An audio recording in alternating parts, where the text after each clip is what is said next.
Thank you for coming by, Sandra Peace Gen Extra. I appreciate you stopping in for my live Traitors review. I appreciate it.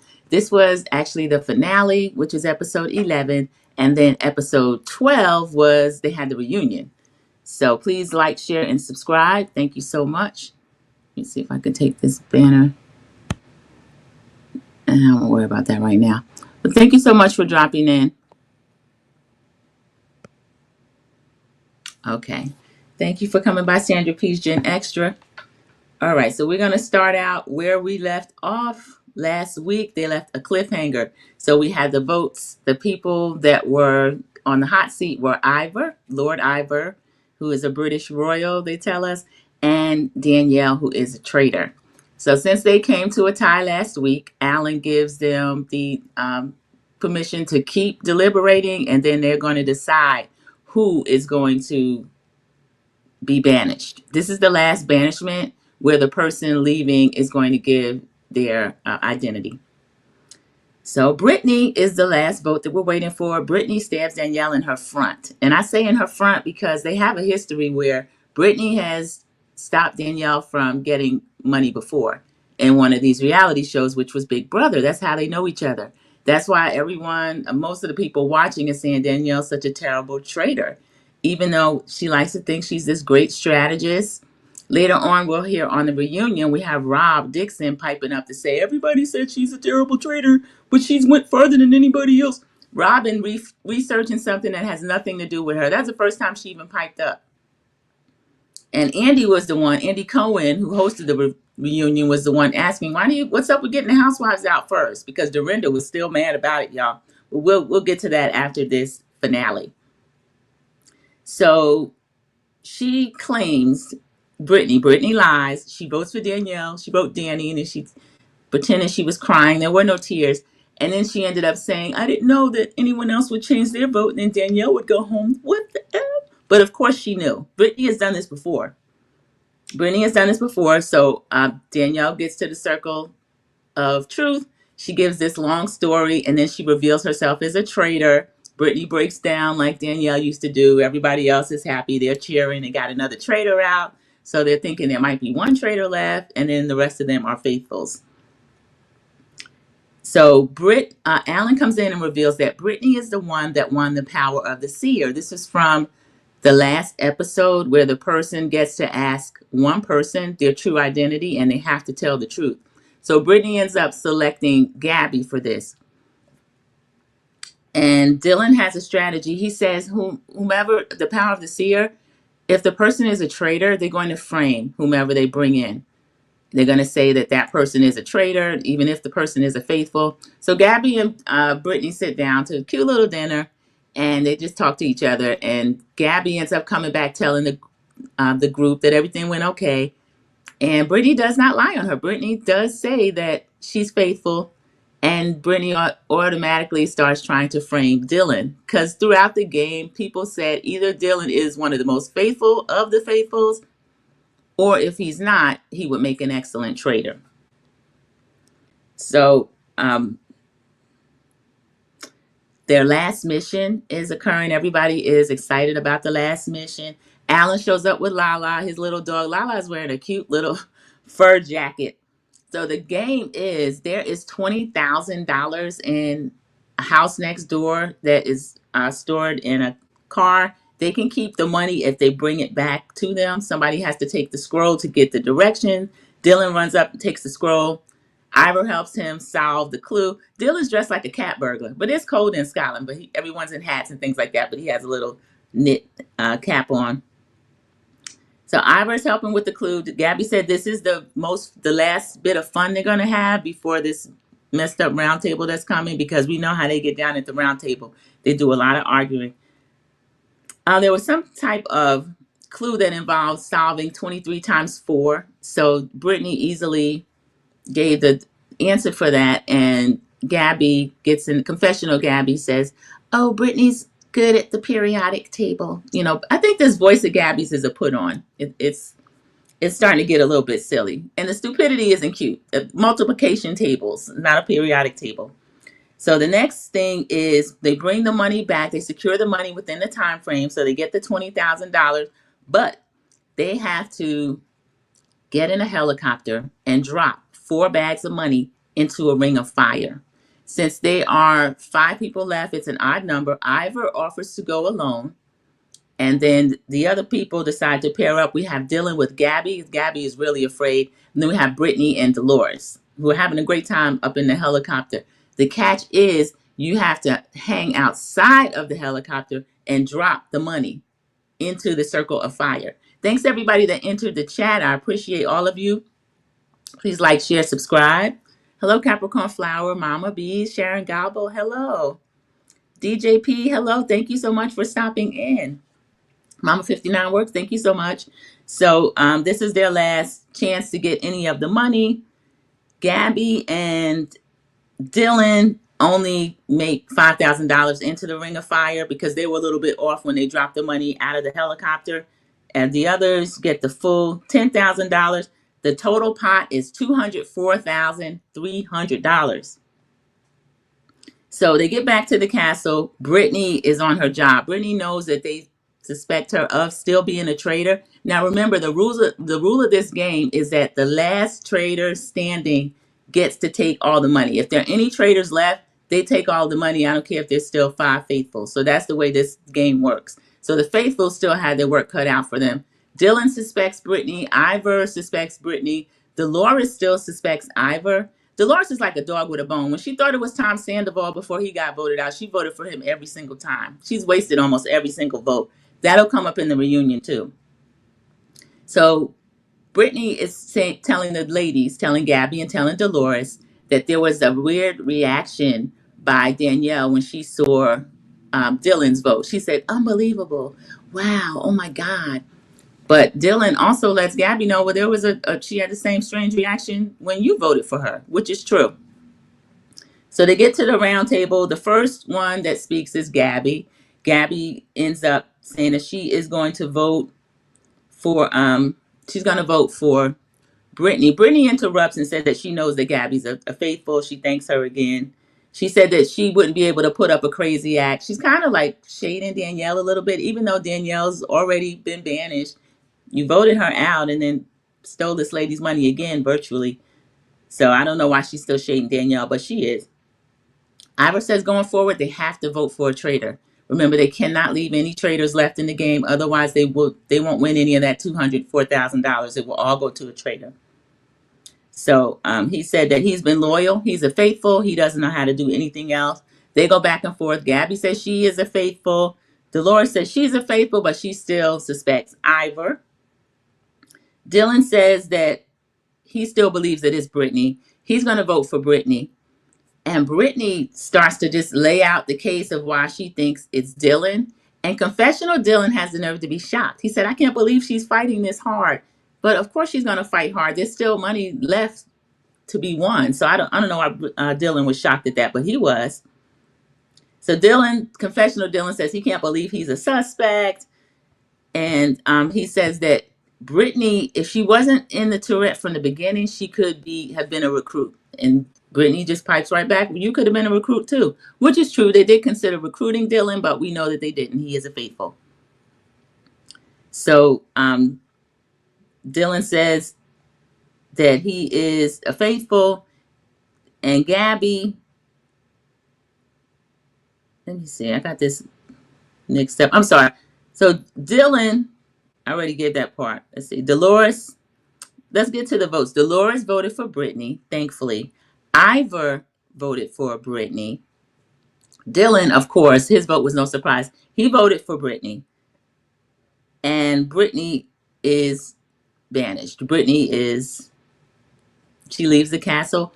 But because it's the end of the game, remember Danielle was the last person that had to reveal her identity. So when Brittany leaves, the remaining faithfuls don't know that there's not any more traitors left. So they get out to the ring of fire. Alan interviews everybody, starting with Dylan. Dylan says he appreciated being in the game. He's grown so much being in the game. He's made so many friendships. The interviews kind of go the same way. Ivor wants to win honorably, which I guess he saw last season, where the faithfuls, when they finally got to the end, you can end the game if you know that there are no more traitors. And 2 of the people, Trishelle and CT, they were gamers. They're from the challenge. They cut out the last faithful, even though they knew she was faithful, MJ, because they wanted to split more of the money. They didn't want to split it 3 ways. They wanted to split it 2 ways. So that's what Ivor, I think, is referring to when he said he wants to win honorably. Dolores and Gabby interviewed. They enjoyed being in the castle as well. The last thing is Alan takes them out to the Ring of Fire. You have to decide whether or not you're going to end the game or you're going to keep on playing and banish somebody else out. So Dylan votes first. Dylan says that he thinks everybody left is a traitor. You throw your money pouch into the fire. If it turns green, then you voted to end the game. If it turns red, you vote to keep on playing. So they have to vote somebody else out. Dylan throws his money bag in. It's green. Ivor throws his in. It is also green. He votes to end the game. Gabby throws her money pouch in. It's green. She votes to end the game. And Dolores also votes to end the game. That everybody left are faithfuls. So that's $204,000. $204,000 that is going to be split 4 ways. So they're all hugging, jumping. And Alan then reveals who the last traitor was. Remember, Brittany got to leave without saying her identity. He said Brittany was a traitor, so they all start cheering. And Ivor voiceover says that good trumps evil every time there's fireworks over the castle. It was really pretty. It was a good episode. So Traitors US season 3, it was an excellent episode. Thank you, everybody who dropped down into the chat. I appreciate it. Trust 612, thank you so much. So that was the end of that episode. Episode 12, they go right into the reunion. And instead of Alan coming, they bring Andy Cohen from Bravo TV. Now, there are quite a few Bravo celebrities on there. But in addition to that, they have people from The Challenge, people from Survivor, people from Big Brother. They have Bachelor Nation there. So Andy, I actually would have liked to see Elijah Cummings. Did everybody get to watch? I know Mama B's got to watch the finale and also the reunion. They brought everybody back. Bob the drag queen is the first one out. You know, he's bigger than life. He loves to be seen. He's wearing this grand gown, talking over everybody. Bob the drag queen is a lot. He kind of gets on my nerve. Boston Rob has first seat next to Andy Cohen. So he's sitting there. They're all going over the game. Andy Cohen asked the question everybody wanted to know. He said, what is this with the strategy to get all the housewives out first? And Bob, the drag queen, claims that, you know, they just want to they don't really know anybody there. So they just want to get out people as quickly as they can. And you have to start somewhere. Dorinda is from Real Housewives of New York, or she used to be before the reboot. She took great offense that Bob the drag queen didn't know her. I don't know that a lot of people know Dorinda unless you watch that show. But she was really upset. They went back and forth about it. Chanel Ayan was cute. When she came out in her gown, she sashayed in front of Bob the drag queen. She said she needed to show him how it's really done. So Chanel Ayan was cute. Tom Sandoval was dressed up again. He looked good. Andy Cohen let him know he did kind of redeem himself, and he brushed up his reputation a little bit from being on that show. A lot of people think that Traitors did the same thing for Phaedra Parks of Real Housewives of Atlanta. I think that too. And Phaedra used to get on my nerves. She still kind of get on my nerves. I like some of her movements. I like how she don't let people play with her. But her performance in Traitors last year was really good. So I believe that did restore a lot of his reputation, because Tom Sandoval over on Vanderpump Rules, he was kind of terrible. Some of the traitors I had forgotten were there. Wells was somebody, he was actually the first person voted out, targeted by Bob the drag queen. Bob again claimed he wasn't really targeting anybody. He just didn't know who to start with. Somebody had mentioned Wells because Wells was a gamer, so why not start with him? And let's see who else got out early. Robin Dixon got out early. Robin Dixon, there was a question as to whether or not Danielle respected Carolyn. Carolyn says that because of her demeanor and how she is, she's so quirky and she's always acting confused and that sort of thing. They had a whole little montage of her coming into the breakfast room all disheveled and everything like that. She says she doesn't think the traitors listened to her or respected her, which I agreed with. I didn't think that they did. Boston Rob actually admits that he didn't have to turn on a fellow traitor that soon. And that was when he voted to get out Bob the Drag Queen. And Danielle explains her strategy of once Boston Rob had Bob the Drag Queen banished. Danielle said that Boston Rob was too powerful, so she didn't go after him. She went after Carolyn, which never made sense to me. I didn't think that the traitors had to go after each other so early. And a viewer even sent in a question. They said, why does Boston Rob think that he's not responsible for the traitors all turning on each other? And he readily admitted, he said, yeah, I never said that I wasn't. I was responsible for that. It happened too early. I didn't have to do it that early. But I think he was I don't think he was intimidated by Bob the Drag Queen. I think he didn't want another huge personality in the Tourette with the rest of the traitors. Because if we remember, before Boston Rob got there, he was, Bob the Drag Queen was actually running every single vote. Even if Carolyn had an idea or Danielle had an idea, Bob the Drag Queen was the one who would tell everybody what to do. So let me see if there's any comments.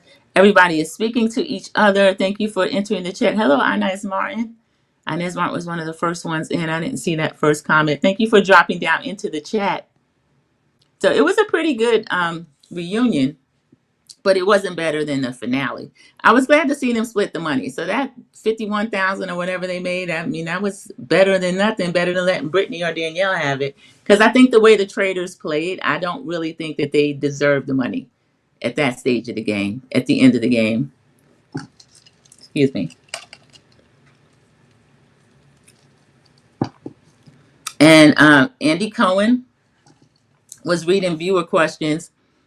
There was another question about why the traitors didn't want to work together, and then it wasn't that they didn't want to work together, it's that they didn't trust each other after Boston Rob had gone against one of their own, which was true, but they kind of had they call it a circular firing squad. I didn't know why they were going against each other when there were so many other faithfuls in the house.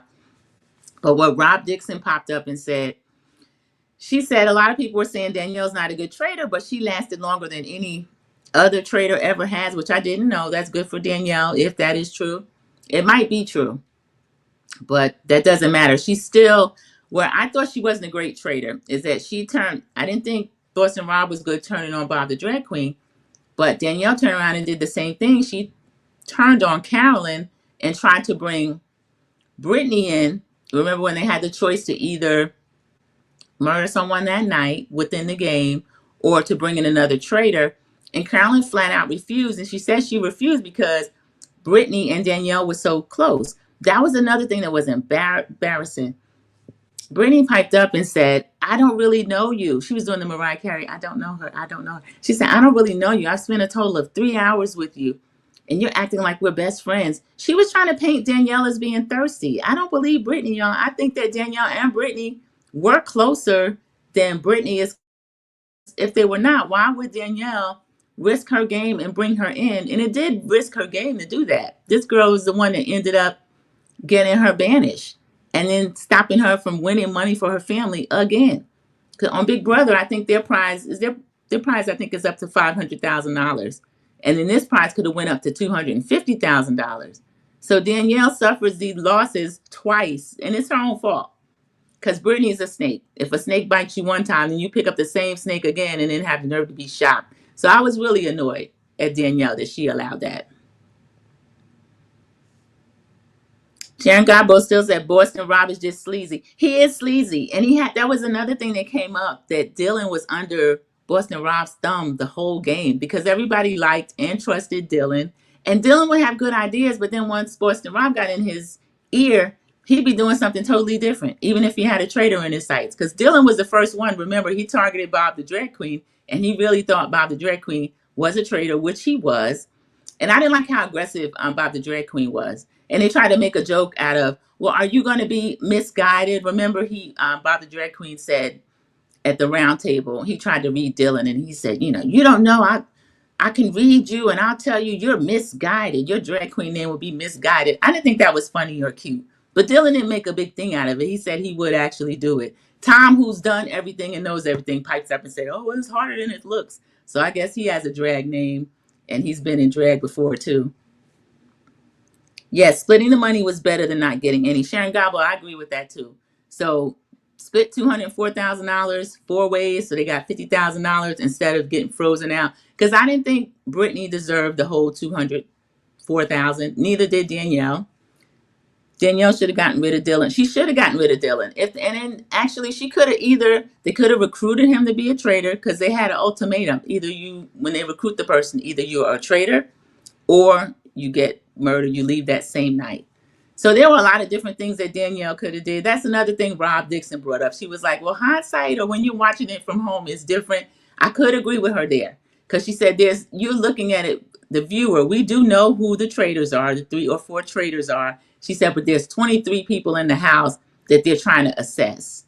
Then they have these challenges that they go on. They have breakfast together, which that's a stressful situation because they go to breakfast, but then they're waiting to see who the traders got rid of the night before. So I can understand that a little bit, but I don't think Danielle played a great game or Boston Rob played a great game either. The guy from the challenge, Wes was funny, the one that cursed everybody out when he left. He said that he is the person that has won the most on all of the game shows over 20 years. I don't watch the challenge, so I wasn't familiar with Wes, but I think that he must be a formidable player because they really wanted to get rid of him. And what Wes said is that anytime you see Boston Rob coming to, vote him out first, which I never understand. When I watch these shows and they bring this guy back, I don't know why they want to play with him and try to keep him in the game. And he's like, I'll bring the person along to the end. I'm not going to turn on them to the end. But it doesn't, if the new person's not going to get the money, why would they help you win? I could never help a Boston Rob win another $1 million for him and his family and me go home with nothing but appearance fees. Danielle should have gotten rid of Mama Bees. I read that comment. Yeah, either gotten rid of him or recruited him. But it was a pretty good season. I don't know how early they're going to start telling us who they're going to get in there for next season. But I don't want to see the Housewives strategy again. It was a lazy strategy. It's not true. Oh, Sierra came out. Sierra's cute. Sierra has a potty mouth. She was still cursing. She said that that's something people were talking to her about, that she's cursing too much. She said everybody in the castle was cursed. Dolores, they didn't show a lot of the others and how they talk. She said Boston Rob used to be fine. That was funny because I do remember I watched Boston Rob's original season, but again, that was 20 or 25 years ago. So the way some of the younger people say something is kind of funny. And Bob the Drag Queen said, "You used to be fine" is wild, and it is funny. Everybody started laughing. But it was a good episode. Sharon Gobble said, I don't like Wes, but he's an excellent player on the challenge. I'm going to have to pick up the challenge. It's been out for decades as well. It's been out at least 20 seasons too, but I've never watched it. I do see they show it on, I think it's on Peacock. So I'm going to start watching that too. That was just a quick little review for episode 11 and 12.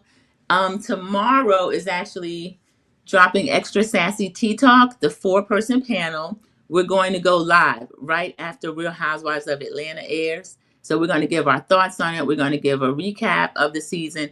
And then, I mean, not of the season, but of that first episode. And then we're also going to come back Wednesday and do an in-depth review. So that's going to be interesting. I hope everybody drops down into our chats and come in there. Just watch the inaugural panel. And we'll be glad to see everybody down there. But thank you for joining me for the live Traitors review. I appreciate it so much. Team Replay, I appreciate your comments. I appreciate your likes. Thank you so much. Oh, I didn't show the t-shirt today. This is an author. This is Octavia Butler. I read her book years ago. I just read Parable of the Sower again. I'm now on Parable of the Talents, which is part 2. And it's almost prophetic. It's the year 2025. And they have elected somebody who is sending the country in a downward spiral. It's almost scared to even read, but it's Octavia Butler. Thank you, Capricorn Flower, for stopping in again. Thank you so much. And later, I will see you on the YouTube streets. Thank you so much. I appreciate it. Thank you. Everybody enjoy the rest of your night. I have an early morning, but I'll probably still be out and about in some of the chats. So I'll speak to you if I see you guys. And everyone have a great rest of your weekend. Thank you. Good night.